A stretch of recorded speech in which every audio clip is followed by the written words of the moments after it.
క్రీస్తు శకం 1310 నుంచి 1323 ఈ మధ్యకాలం మొత్తం దక్షిణ భారతదేశ చరిత్రలోనే ఇదొక చీకటి యుగంగా నిలిచిపోయింది. ఢిల్లీ సుల్తాన్లైన అలావుద్దీన్ ఖిల్జీ మరియు గయాజుద్దీన్ తుగ్లక్ వీళ్ళొచ్చేసి వాళ్ళ సామ్రాజ్యాన్ని విస్తరించడం కోసం దక్షిణ భారతదేశం దిశగా మొదలయ్యారు. వీళ్ళ లక్ష్యం ఏంటి అంటే వాళ్ళ రాజ్యాన్ని విస్తరించుకోవడం మాత్రమే కాదు, మన అపారమైన దేవాలయాల సంపదల్ని దోచుకోవడమే మెయిన్ టార్గెట్. సో, ఇంకా దాడులు స్టార్ట్ చేశారనమాట.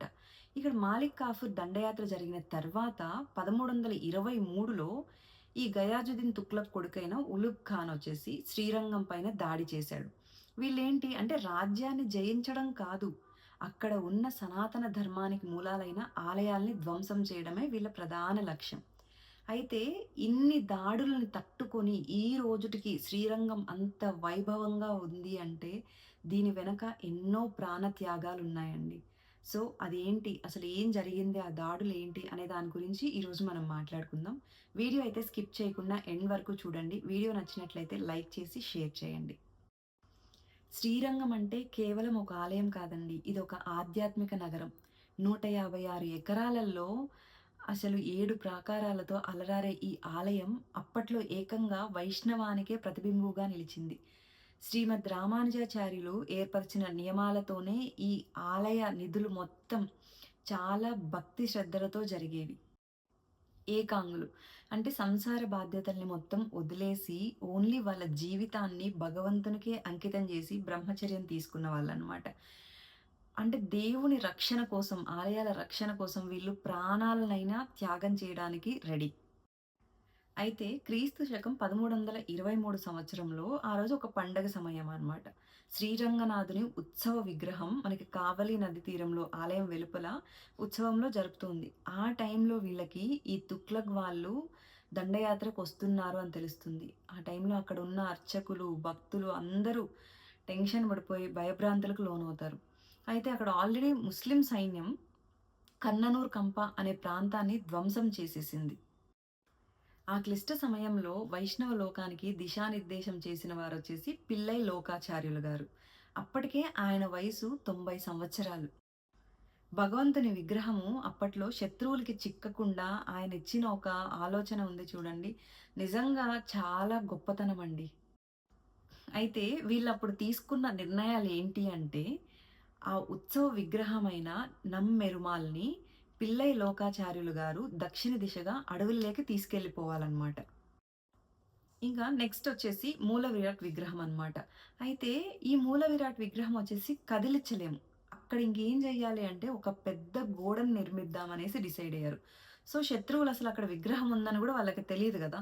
సో, అలా దాన్ని చేంజ్ చేసేయాలి అనుకున్నారు. ఈ బాధ్యతలన్నీ వచ్చేసి వేదాంత దేశీకులు స్వీకరించారన్నమాట. ఇంకొక నిర్ణయం ఏంటంటే, శత్రు సైన్యాన్ని మొత్తం ఆలయ ద్వారం దగ్గరే నిలిపేసి, అంతలోపల రహస్యంగా ఈ ఉత్సవ విగ్రహం ఏదైతే ఉందో దాన్ని అక్కడి నుంచి తరలించాలి. సో, ఇంత తొందర టైంలోనే వీళ్ళు ఈ నిర్ణయాల్ని తీసుకొని, దీన్ని అమలు పరిచారు చూడండి. అదే కదా వాళ్ళ గొప్పతనం. ఇంకా సుల్తాన్ సైన్యం వచ్చేసి ఆలయ ప్రధాన ద్వారం దగ్గరకొచ్చేసిందనమాట. అక్కడ ఆల్మోస్ట్ 12,000 మంది భక్తులు, ఏకాంగులు అంతా ద్వారానికి అడ్డంగా నిలుచుకున్నారు. సో, వాళ్ళకి టైం లేదు. ఇంకేం జేస్తారు? ఎందుకంటే వాళ్ళ చేతుల్లో వీళ్ళలాగా ఆయుధాలు అవంతా లేవు. అప్పుడు వాళ్ళేం జేస్తున్నారు? భగవంతుడిని స్మరించుకుంటూ ఉండడం తప్పితే కత్తి పట్టి వాళ్ళ మీద యుద్ధం చేయలేరు కదా! ఎందుకంటే వాళ్ళంటే అదేంటి ఒక ధర్మాన్ని కూల్చేయడం కోసం వచ్చారు. వీళ్ళలా కాదు కదా! సో, నిస్సహాయులయ్యి దేవుణ్ణి భగవత్ నామస్మరణ చేసుకుంటూ అలాగే నిల్చుండిపోయారు. ఇక్కడేంటి అంటే ఉలగ్ ఖాన్ సైన్యం అంటే అనౌన్స్ చేశారనమాట, వాళ్ళని తప్పుకోమనేసి. అయినా ఇదేంటి యుద్ధానికి భయపడో, ప్రాణాల కోసం భయపడో దేవుడినైతే మన వాళ్ళు వదులుకోలేరు కదా! సో, అలాగే అడ్డుగా నిల్చున్నారు. ఏ కనికరం లేకుండా అంతమందిని ఊచకోత కోసి ఆలయం మొత్తం రక్తంతో నిండిపోయేలాగా చేశాడు. కానీ వీళ్ళ లక్ష్యం ఏంటి? ఆ ఉత్సవ విగ్రహం ఏదైతే ఉందో దాన్ని అక్కడి నుంచి మార్చే వరకు, తీసుకెళ్ళే వరకు వీళ్ళిక్కడ అడ్డుగా ఉండాలి. వీళ్ళు తీసుకున్న నిర్ణయానికి గట్టిగా నిలబడి ప్రాణాలకు సైతం తెగించి కాపాడుకోవాలని నిర్ణయించుకొని అలాగే ఉండిపోయారు. అయితే అక్కడ ఉన్న ఒక్కొక్కరిని నరికేస్తూ లోపలికి 12,000 మంది అట్లే పడిపోయి ఉంటే వాళ్ళని దాటుకొని వెళ్ళాలి. అయినా కూడా ఇంతమంది ప్రాణాలు మొదట్లో పోతున్నా కూడా ఆఖరిగా ఉన్నవాళ్ళు కూడా తప్పించుకొని వెళ్ళిపోదామని అనలేదు. ఎదురుగా ధైర్యంగా అలాగే నిలబడ్డారండి. ఇంకా తుగ్లక్ సైన్యమైతే వారిని సామూహికంగా ఊచకోత కోసింది. యాక్చువల్‌గా దీన్నొచ్చేసి 12,000 మంది ఏకాంగుల తిరుముడి కలియన్ అని పిలుస్తుంటారనమాట. ఇంత జరిగినా కూడా మనకి అంటే వీళ్ళందరి సాక్రిఫైస్ వల్లే పిళ్ళై లోకాచార్యులు గారైనా గూడా విగ్రహాన్ని అక్కడి నుంచి రహస్యంగా తరలించగలిగారు. మరోవైపు ఆలయం లోపల ఇందాక మనం అనుకున్నట్టు అంటే మూల విరాట్‌ని ఎవరు సంరక్షించాలి అని వాళ్ళు నిర్ణయం తీసుకున్నారు కదా! వేదాంత దేశికులు వీళ్ళంతా గోడ కట్టేసి అంటే ఆ శవాల మధ్య దాంకొని అక్కడ ఉన్న గ్రంథాలను గాని ఇవంతా ఎంతో అంటే ప్రాణాలను గుప్పెట్లో పెట్టుకొని అవెలాగైనా కాపాడుకోవాలి. మన దేవుడి విగ్రహాన్ని కాపాడుకోవాలి అన్న దీంతో ప్రాణాలకి తెగించి కూడా వాటిని కాపాడి మళ్ళీ తర్వాత జనరేషన్స్‌కి అది మొత్తం ఆ చరిత్రను మొత్తం చాటి చెప్పారు అంటే, ఎంత గొప్పదనమో చూడండి. ఇంకా శ్రీరంగనాథుని ఉత్సవ విగ్రహం అయితే 48 సంవత్సరాల పాటు అజ్ఞాతంలోనే ఉండిపోయింది. జింజీకోట, తిరుమల, జ్యోతిష్కుడి కొండ ఇలా ఎన్నో చోట్ల ఈ విగ్రహాన్ని దాచిపెట్టారనమాట.